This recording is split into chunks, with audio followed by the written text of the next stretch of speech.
sins and grief we bear. What a privilege to carry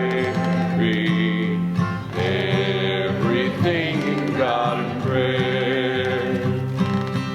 Oh, what just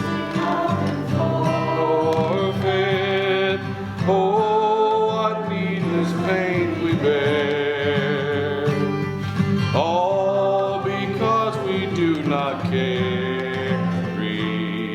everything in God. I don't know whether the gradual hymn was picked for me or not.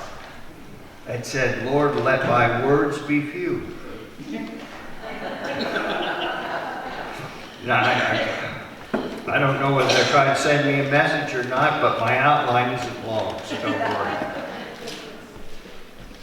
I have a habit that drives my wife nuts, and that is I like to poke fun at ads on television. You know, there's one for an insurance company, and I'm not going to say which one because undoubtedly somebody in this church is an agent for them.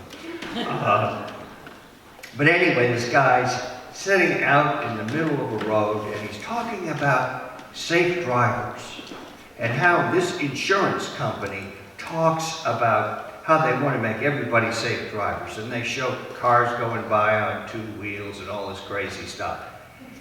And I'm saying to my wife, they're talking about being a safe driver, and this idiot is sitting out in the middle of an intersection in an easy chair. Now, that is ridiculous. But there's one that incenses me. And it's this one where this guy gets on with this sonorous voice.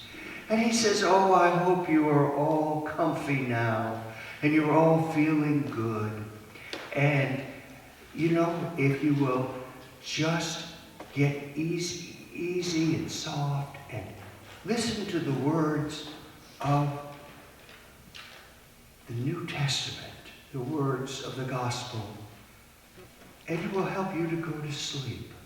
And I'm going, what? And then there's another one right afterwards. Another one talks about the book of Exodus putting you to sleep. You know, we've got frogs, plagues, towers of fire, all the rest of this stuff. It's going to put you to sleep? Now, I can understand it with some of the sermons I've heard over the years. They put people to sleep. But the gospel does not put people to sleep. And neither does Exodus, the story of Moses. And next week they'll probably have Elijah, who was quite a character himself. But I can see why someone would say that. Because look what happens to the people of faith. We have book of Exodus. Poor Moses. He has the most stiff-necked group of people that you could ever imagine, the people of the Old Testament. And he tells them, and he tells them, and he tells them for year after year after year after year. God provides their food, he does everything for them, and they still misbehave. They don't get it. So, in desperation, here Moses goes up and he says to God, give me something to give these people. So he says, I'll give you some tablets of stone to tell them how to behave. And that's where we are this morning. And he goes up to get the tablets, and there's lightning and everything and whatever. And you all know what happens afterwards. Those people didn't learn anything. And here we have Jesus. Jesus, just a week before, has figured out, maybe I finally reached these people, when he asked, who do you say that I am? And Peter says, it pops right out. I don't think he thought, but anyway, he thought enough, and it just pops out, you are the Christ. You're the Son of the living God. And it's like scales fell off their eyes. I said, gosh, he's right. So we get there, and Jesus is now contemplating getting ready to go to his death in Jerusalem. And he takes his closest friends and he goes on this mountain to pray. And he gets up there. And what happens? The disciples are there and they are just overcome as Jesus is praying. And Jesus' countenance, his dress, just changes radically. And he glows white, whiter than Mr. Clean. And he just is completely radiant. And I love it. There's a word in the King James Version of the Bible, and it refers to Jesus at this point as glistering. I love the word. It's the only time I've ever heard it in my life. But it's there. Jesus became glistering. And so the disciples look, and there's all of a sudden two other people appear. They have Jesus, and they have Moses, the great lawgiver, and Elijah, the best prophet there ever was. So, do you think the disciples know how to behave during this? No, they don't. Because what happens? Peter, the same guy who says, "You are the Son of the living God," says, "Oh, it's wonderful that we're here. Because what we're going to do is we're going to make 3 booths. And then Jesus and Elijah and Moses are going to stay in those booths, and everybody will come up and visit them like lords or someplace. And they could probably leave money in the boxes." And God, you could just hear God say, "I've gone through all this," and they still don't understand. They think Jesus is at the same level as these other 2 guys. What am I going to do? So a cloud comes in, and God says, "This is my beloved Son, with whom I am well pleased." Then the disciples are scared to death. But what happens when people try to put God and Jesus in boxes? It tries to keep them right there on top of the mountain. What happens is the rest of the world doesn't get the fruits. And the world can go on right down here as it always is, and God and his people are up here, and only the people who walk up will understand. It reminds me, years ago when I was the chaplain for the high school camp at the Cathedral Domain. Friday night, they used to have, I don't know if they still do, have a communion service. And you have it on top of a mountain there. And it was wonderful that day because it tied in with the lessons and all, tied into this lesson. There'd been a horrible thunderstorm, and there was clouds were rising up and whatever. We got to the top, and it was absolutely unbelievable. Below, you could see the fog breaking up. The sun was setting, and these kids had had a marvelous week. And at the end, instead of a sermon, what they did was have people share their feelings of what they felt. And all these kids were saying, "Isn't it wonderful that we're up here? Wouldn't we we've been in an environment of love and we just had a wonderful time. Wouldn't it be great if we could just live here?" I don't know who said it, but somebody said, "This is ridiculous. The Christian faith is not to be kept there for you to be happy. You are supposed to go down from this mountaintop, go out to the people, and spread the love that you've experienced here. That's your job. It's not to stay up here. You don't keep your faith that way. You spread it."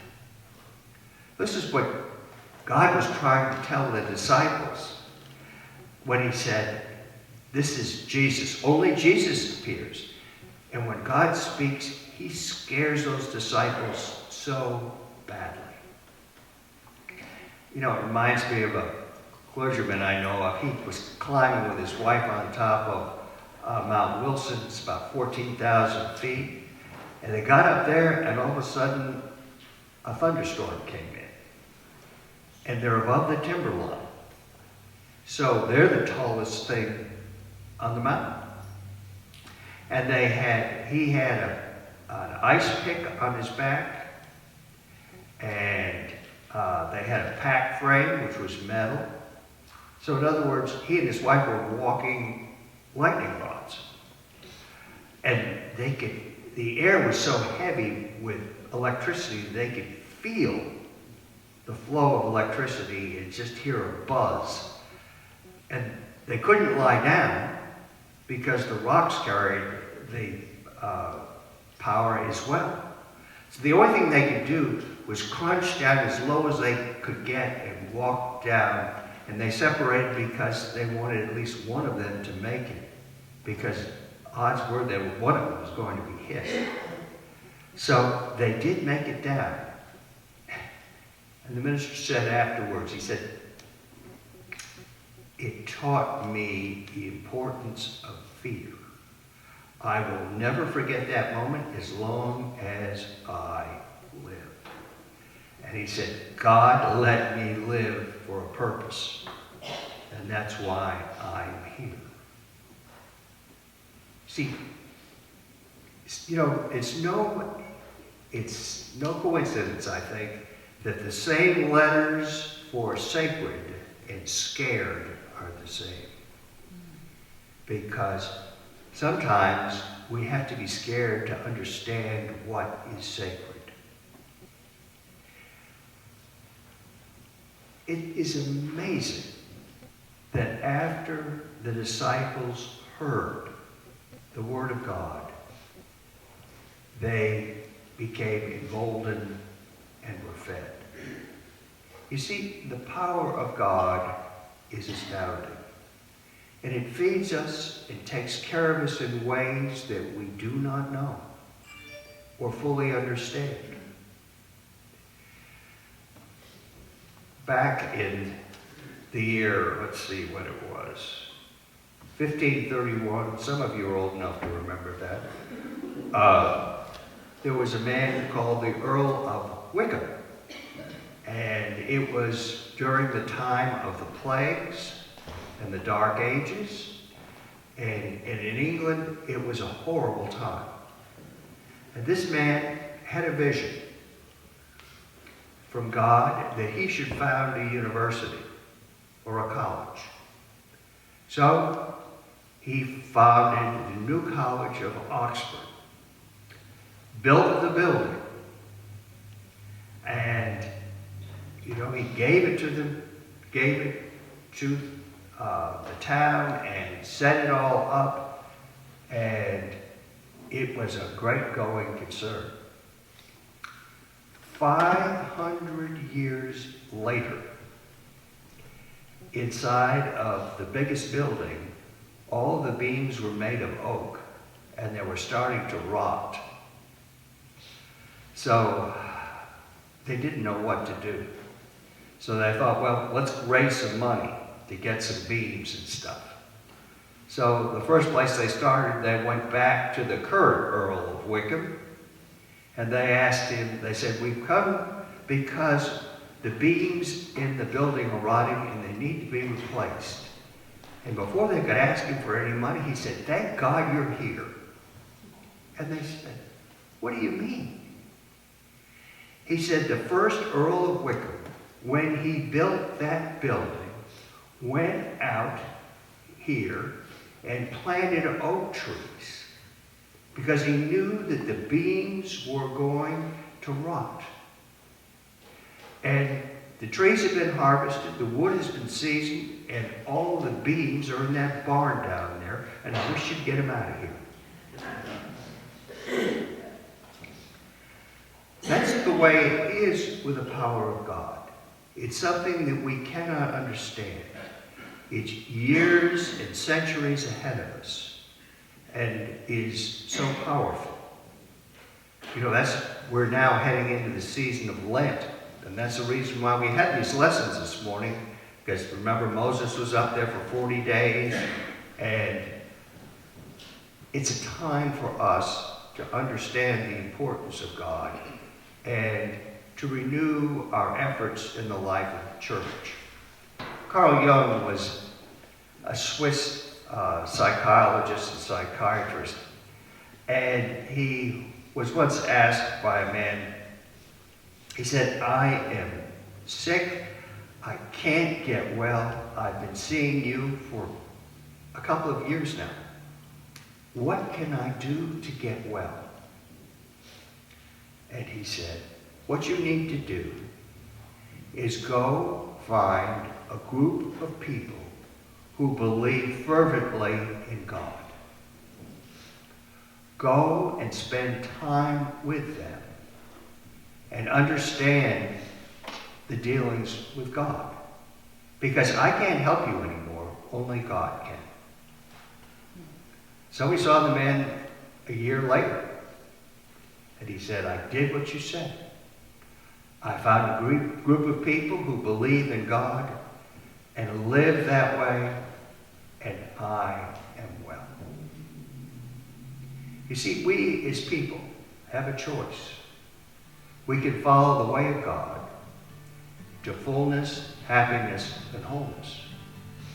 Or we can be like that crazy announcer, sit out in the middle of the road in an easy chair.